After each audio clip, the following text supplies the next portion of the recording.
Olá pessoal, estou de volta aqui para a gente continuar as nossas conversas, continuar o nosso assunto a respeito das formas de início do inquérito policial.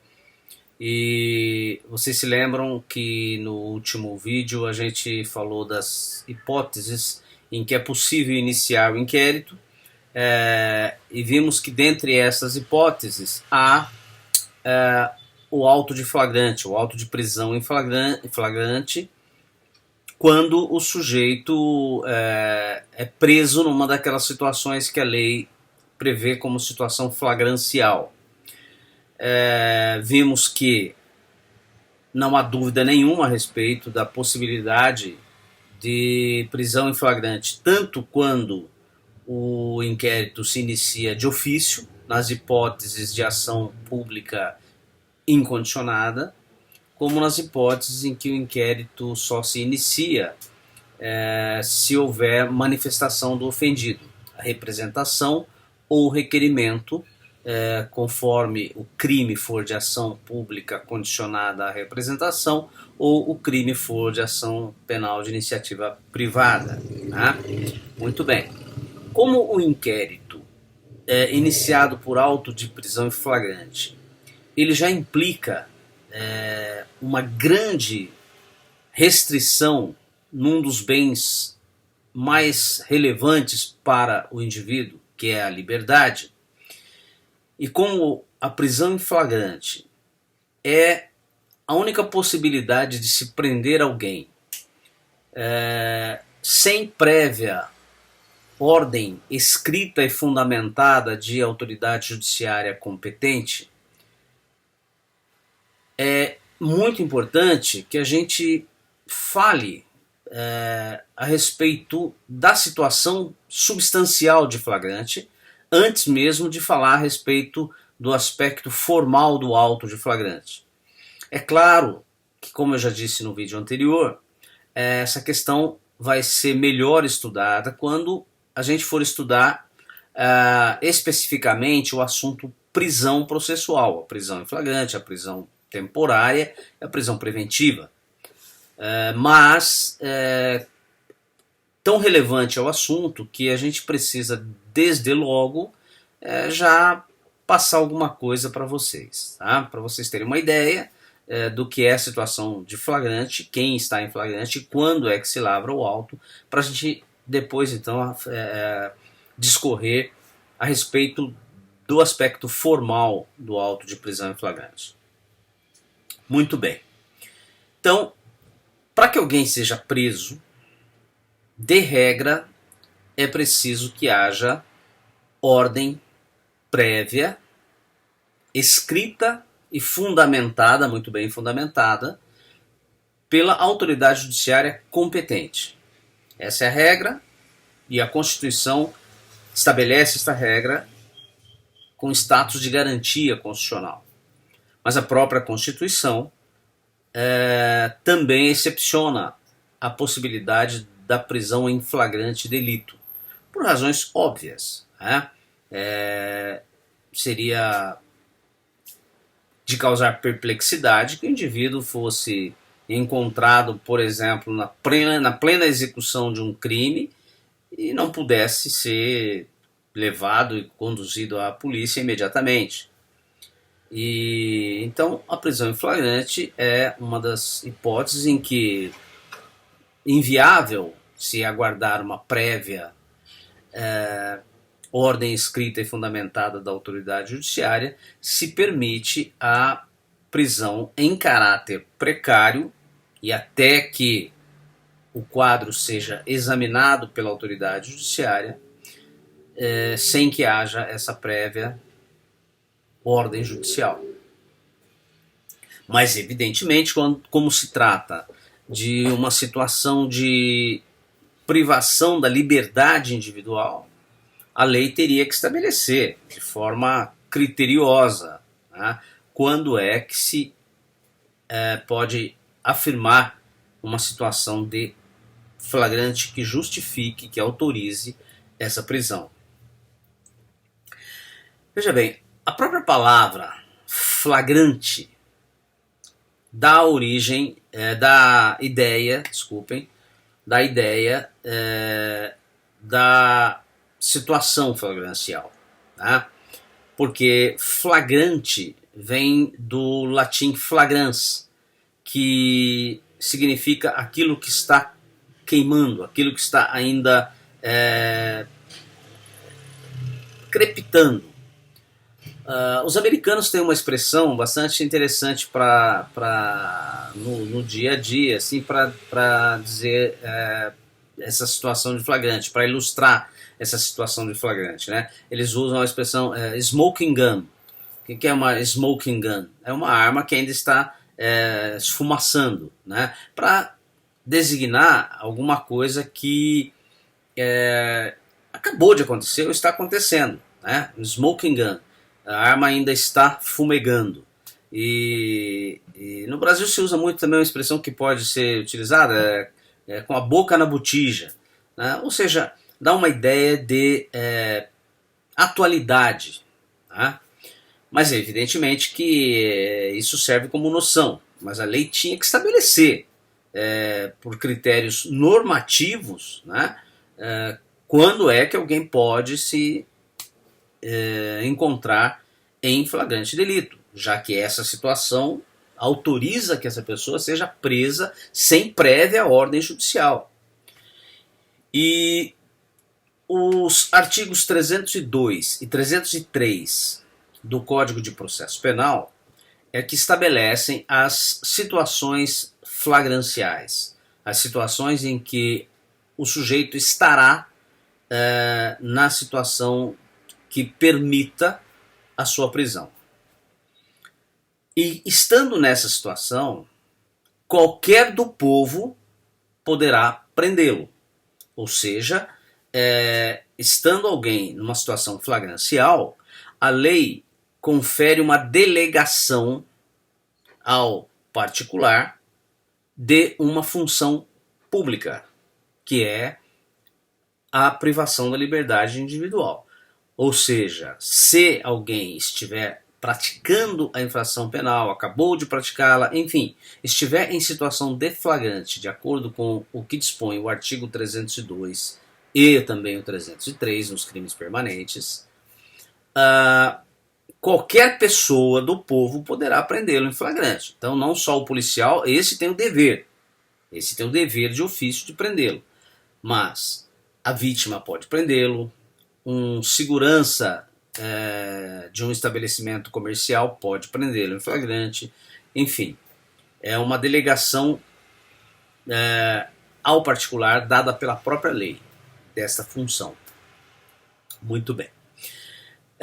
E quando é então que a pessoa estará em situação de flagrante delito? O artigo 302 relaciona várias hipóteses. A primeira delas é quando o agente está cometendo a infração penal. Veja bem, o artigo 302, ele estabelece aqui, eu fiz para vocês, né, assim, só para ilustrar, para facilitar, eu transcrevi aqui os aspectos mais relevantes do dispositivo do artigo 302. Então, veja bem, no inciso 1, ele fala quem está cometendo a infração penal. A utilização do verbo nessa conjugação, ou seja, no gerúndio, quem está cometendo, leva à seguinte conclusão: estará em flagrante delito, nessa primeira hipótese, aquele que está em plena execução da infração penal. E o que é estar em execução da infração penal? A gente só pode afirmar se alguém está ou não executando a ação penal, está cometendo a infração penal, a partir da análise do tipo descritivo desta ação penal. Por isso aí é importante a gente ter uma noção do direito penal substantivo. Não é possível você analisar a situação de flagrante do inciso 1º sem recorrer à análise do tipo penal. que o indivíduo está cometendo. Por quê? Porque o nosso direito penal, ele só pune a partir da tentativa. O mínimo punível no nosso direito penal é o início da execução. E só há tentativa quando já iniciada a execução. E para saber se está iniciada a execução, nós temos que analisar qual é o tipo penal. Se o indivíduo foi preso em flagrante, sob imputação de prática de estelionato, é preciso saber se ele estava já praticando atos que podem ser considerados executórios do crime de estelionato. Se ele foi preso em flagrante sob suspeita de cometimento de roubo, é imprescindível que se verifique, analisando o tipo do artigo 157 do Código Penal, se aquilo que ele estava praticando era ato executório do crime de roubo. Por quê? Porque se ele ainda sequer iniciou a execução, não é possível dizer que ele está cometendo a infração penal.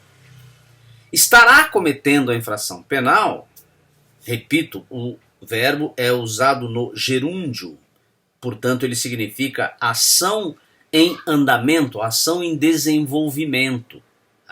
Se eu digo para vocês, olha, eu estou agora jantando, significa que eu estou no pleno ato do jantar. Não que eu vá jantar daqui a pouco, que eu jantei há pouco, tá? Mas que eu estou realizando aquele ato, aquele verbo jantar. Tá? E a mesma coisa em relação ao crime. Está cometendo aquele que está praticando o ato executório do crime. Se aquele ato não pode ser considerado ato executório, portanto, não é possível a prisão em flagrante. Vou só citar um exemplo de um caso concreto que eu vi na minha profissão, em que o sujeito tinha combinado com um amigo que estava preso cumprindo pena no regime semiaberto e queria fugir. E combinou com esse companheiro, com esse amigo, que fosse de moto buscá-lo nas cercanias lá do lugar onde ele estava fazendo serviços na proximidade do presídio, porque dali ele saltaria lá o alambrado e fugiria na motocicleta. Muito bem, a polícia acabou descobrindo essa combinação deles e interceptou o rapaz da moto quando ele estava se aproximando lá do presídio, da área do semiaberto. E ele simplesmente admitiu que ele estava se dirigindo àquele local para resgatar o amigo que estava preso cumprindo pena no regime semiaberto.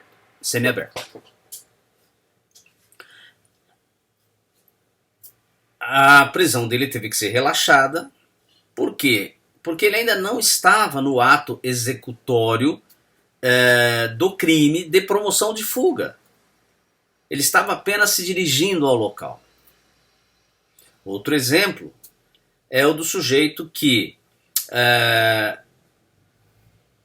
se coloca nas proximidades de uma agência bancária esperando para assaltar um cliente que ele sabe que foi lá sacar uma boa quantia em dinheiro. E ele é surpreendido pela polícia quando está ali na esquina do banco, esperando o cliente sacar o dinheiro e sair depois, para assaltá-lo então. Essa situação não é ainda de flagrante delito. E, portanto, nessa situação não é possível a lavratura do auto de flagrante e a prisão desse, entre aspas, futuro assaltante. Por quê? Por uma razão muito simples. Ele ainda não está cometendo a infração penal. ou seja, ele ainda não estava praticando atos executórios do crime de roubo. Por isso é extremamente importante, repito, saber se aquele ato praticado pelo sujeito, pelo suspeito da prática da infração penal, é ou não um ato executório daquele crime pelo qual ele está sendo preso em flagrante. Tá? Então é muito importante isso. Para caracterizar o flagrante, no inciso 1º do artigo 302, como o inciso 1º fala em cometendo a infração, é indispensável que o indivíduo esteja efetivamente cometendo a infração. Não nos esqueçamos de que se trata de uma regra de exceção à liberdade do indivíduo. É uma regra legal que permite a privação da liberdade do indivíduo, ainda que em caráter precário, tá? E, portanto, precisa ser aplicada da forma mais restritiva possível. Tá? A segunda hipótese, prevista no artigo 302, em que o indivíduo também se encontrará em flagrante delito, é agora não mais quando ele está cometendo a infração, mas quando ele acaba de cometê-la. Aqui o sujeito já não está mais praticando, já não está mais nos atos executórios, mas ele já acabou de praticá-la. Veja bem que esse acaba de cometê-la não está relacionado à consumação do crime, está relacionado à execução da infração penal, independente de o delito haver ou não se consumado naquele momento. Ele estará nessa situação de flagrante delito quando ele acaba de cometê-la, mas não há necessidade de que o crime tenha se consumado. Por exemplo, ele pode ter acabado de desferir disparos de arma de fogo na vítima, mas a vítima ainda está viva, está sendo socorrida ao hospital, pode vir até a nem morrer. Então não se trata de consumação do crime, se trata de execução. O indivíduo já acabou de executá-la. Por quê? Porque se ele ainda não acabou de executá-la e está na fase de execução, o fundamento para a prisão é no inciso 1º, que a doutrina chama de flagrante próprio. Para que a fundamentação da prisão em flagrante se dê no inciso 2, é preciso que ele tenha esgotado a fase executória, independente de consumação ou não do crime. Tá? Muito bem. Esse acaba de cometê-la exige, evidentemente, interpretação doutrinária e jurisprudencial, porque a lei não estabelece qual é o prazo. Mas a orientação para interpretar isso é aquela ideia que eu disse no início, a ideia de flagrância, de atualidade. Em razão disso, a doutrina tem exigido para que o indivíduo esteja nessa situação do inciso 2, uma relação de imediatidade muito próxima. É assim, acabou de cometê-la mesmo, poucos minutos depois. Na jurisprudência, a gente encontra uma elasticidade um pouco maior. Na jurisprudência você encontra lá julgados dizendo que, dependendo das circunstâncias do fato concreto, você pode considerar que ele acaba de cometer a infração até 1 hora, 2 horas depois, ele pode estar ainda em situação de flagrante delito, porque se pode considerar que ele acabou de cometê-la.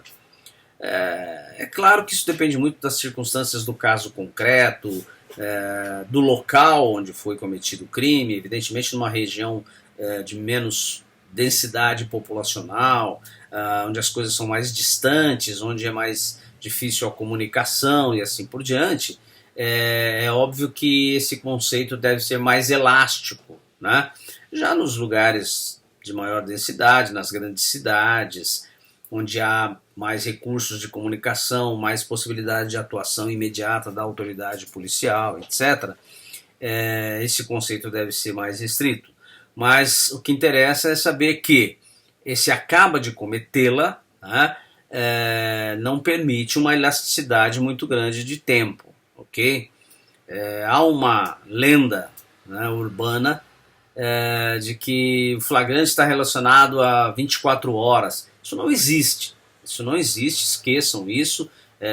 Eu acredito já que vocês já no meio do curso de Direito não vão continuar com essa ideia, né? Mas fico alerta, não existe essa taxatividade 24 horas o sujeito estará em flagrante, fora disso não estará. Isso não existe, né?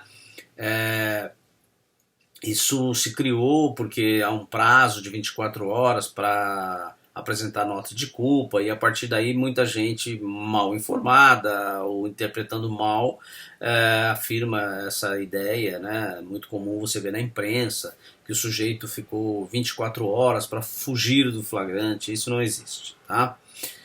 Então, esse acaba de cometê-la significa uma relação de imediatidade. Alguns minutos, ou meia hora, ou uma hora depois, ou alguns julgados admitem aí 2 horas depois, mas tem que ser algo que é muito próximo no aspecto temporal do final da execução. Alguns autores chamam isso também de flagrante próprio, outros chamam isso de flagrante impróprio. A terceira hipótese de flagrante,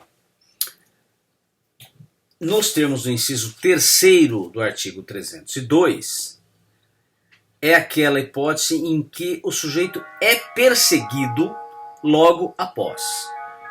Perseguido logo após, não necessariamente preso logo após. Então, veja bem, essa hipótese demanda algumas considerações.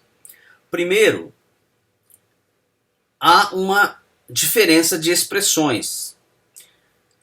No inciso 2, fala-se quando ele acaba de cometer, e agora fala em logo após.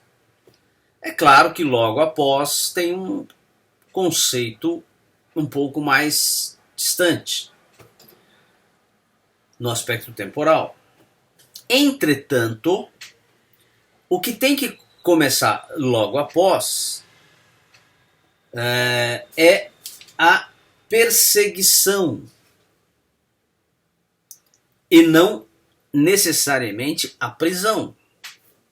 Então, se ele é perseguido, ou seja, logo após, dentro de um período em que se pode considerar que foi logo após o início da perseguição, e sempre lembrando que esse logo após deve ser visto sob o prisma da flagrância, algo que está acontecendo ou acabou de acontecer, algo que ainda está crepitando.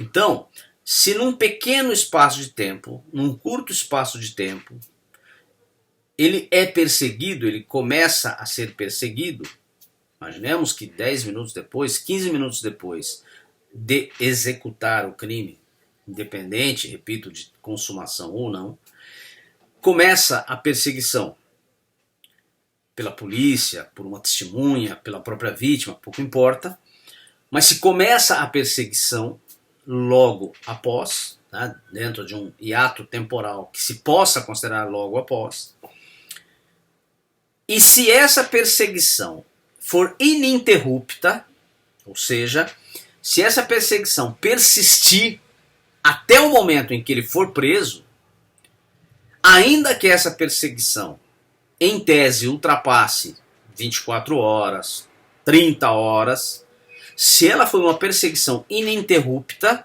no momento em que ele for alcançado e preso, ele estará em situação de flagrante delito. Então, mais uma vez repito, aquela lenda de 24 horas não existe nem antes e nem depois.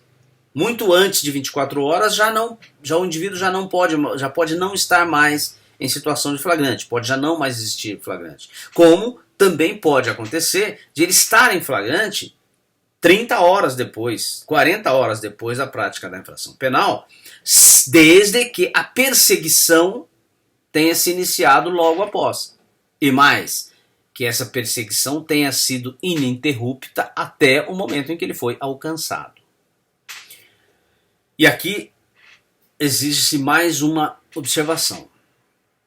Perseguição não se confunde com procura. A perseguição pressupõe o objeto perseguido. Na perseguição, o perseguidor sabe para onde, sabe a direção em que está seguindo o perseguido. Por isso não se confunde perseguição com mera busca, com mera procura. A perseguição é aquela em que o indivíduo é sempre seguido. Perseguir significa exatamente isso, ir atrás. Então, não se confunde com mera busca, mera procura. Não basta que o indivíduo seja procurado logo após. É preciso que haja perseguição. E aí, havendo a perseguição, e se ela não se interromper, porque se ela se interromper, o que vier depois será procura, busca e não perseguição. Se essa perseguição não se interromper, mesmo que ele seja alcançado 10, 12, 14, 20 horas, 30 horas depois, em tese, essa prisão será legítima, porque será uma prisão em flagrante delito, com base nesse inciso terceiro do artigo 302 do Código de Processo Penal. E a última hipótese de flagrante prevista no artigo 302 do Código de Processo Penal é a hipótese em que ele é encontrado logo depois. Encontrado logo depois. Mas não basta que ele seja encontrado logo depois. É preciso que, na posse dele, vocês lendo todo o inciso 4º do artigo 302, vocês vão constatar isso. É preciso que na posse dele exista alguma coisa, algum objeto, algum papel, algum documento, uma arma, algo que o vincule logicamente ao crime, que o faça presumir autor da infração penal. Ou seja, é preciso que, por exemplo, ele esteja na posse da arma do crime, ou na posse de um objeto subtraído à vítima do roubo, ou até eventualmente com uma mancha de sangue do corpo da vítima na roupa dele. É algo que faz presumir ser ele o autor da infração. Tá? Outra observação. Nós vemos aí que no inciso 3º, o legislador usou a expressão logo após. No inciso 4, ele fala em logo depois. Quando se trata de iniciar a perseguição, logo após. O encontro do suspeito na posse de algum objeto, papel, instrumento que o faça presumir ser o autor do crime, pode ser logo depois. Daí, evidentemente, surge a questão. Essas expressões teriam sido usadas como sinônimos? Ou elas são distintas? Há uma divergência doutrinária, alguns dizendo que o legislador utilizou logo após e logo depois como sinônimos, porque nos dicionários não há uma distinção. Mas me parece mais adequada a corrente que afirma que há uma diferença, com base em um princípio elementar de hermenêutica que diz que a lei não deve conter palavras inúteis. E se o legislador distinguiu logo após e logo depois, ele quis distinguir. Se ele não quisesse distinguir, ele poderia dizer assim, no mesmo caso, ou repetir, é encontrado logo após.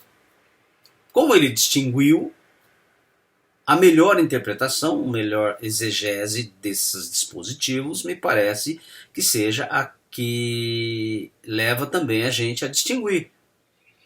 E distinguindo, a doutrina tem entendido que o conceito de logo depois ele é mais elástico do que logo após. Ou seja, o tempo desse logo depois seria um tempo maior do que o do logo após.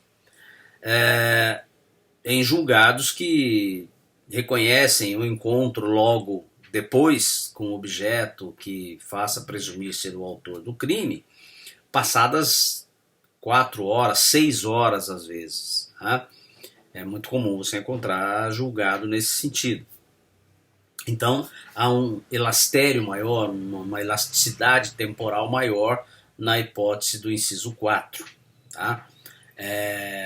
Inclusive porque tem o seguinte argumento: nesse caso, não basta que ele seja encontrado, é preciso que esse encontro dele, nesse período de tempo um pouco maior, é preciso que esse encontro dele seja somado à circunstância de que ele está na posse de algo, de uma coisa material que faça presumir que ele é o autor daquela infração penal. Bom, a lei diz ele é encontrado. Esse encontrado é resultado necessariamente de procura ou não? Tanto faz. Haverá situação de flagrante. Tanto quando ele é encontrado porque ele está sendo efetivamente procurado, buscado, não sabe-se quem é o acusado, mas não houve perseguição logo após, entretanto ele está sendo procurado e ele acaba sendo encontrado. Está satisfeita a hipótese do inciso 4, desde que ele esteja na posse de alguma coisa que faça presumir ser o autor da infração penal. E pode também acontecer de ele ser encontrado por acaso. Tá? Só para citar um exemplo, que aconteceu há não muito tempo, o sujeito furtou um veículo em Presidente Epitácio, que é distante cerca de 100 quilômetros de Presidente Prudente, e quando ele passava por Presidente Prudente com o veículo subtraído em Presidente Epitácio, ele foi parado por acaso numa fiscalização de rotina da polícia rodoviária. E ele se mostrou muito nervoso durante a abordagem e por conta disso o policial foi verificar. E quando foi verificar, coincidentemente, a vítima estava acabando de registrar a ocorrência do furto lá na cidade de Presidente Epitácio. Então foi um encontro casual, fortuito. Ele não estava sendo procurado, mas foi encontrado na posse do produto do furto, do veículo furtado. E, portanto, se caracteriza a situação de flagrante. Também se caracterizaria do mesmo modo se a vítima já tivesse feito o registro de ocorrência, o furto já tivesse sido comunicado à polícia e os policiais o tivessem parado ali porque reconheceram a placa do veículo, por exemplo. Então é irrelevante que tenha havido ou não a procura quando ele é preso nessa situação do inciso 4 do artigo 302 do Código de Processo Penal. Para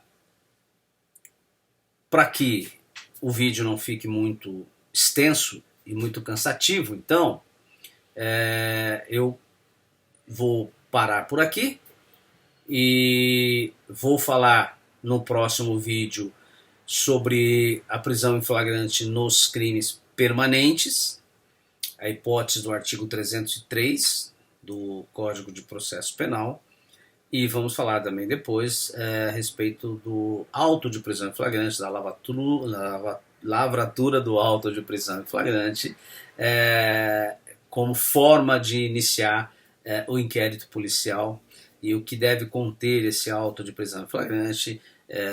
A gente vai falar depois para vocês. Um abraço e não se esqueçam, lavar muito as mãos sempre, usar álcool gel quando não for possível lavá-las e evitar contatos desnecessários.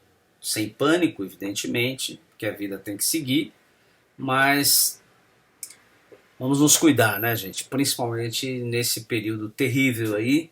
Mas isso passa, logo logo estaremos juntos na sala de aula. Sei que vocês não vão gostar muito de estar na sala de aula, né?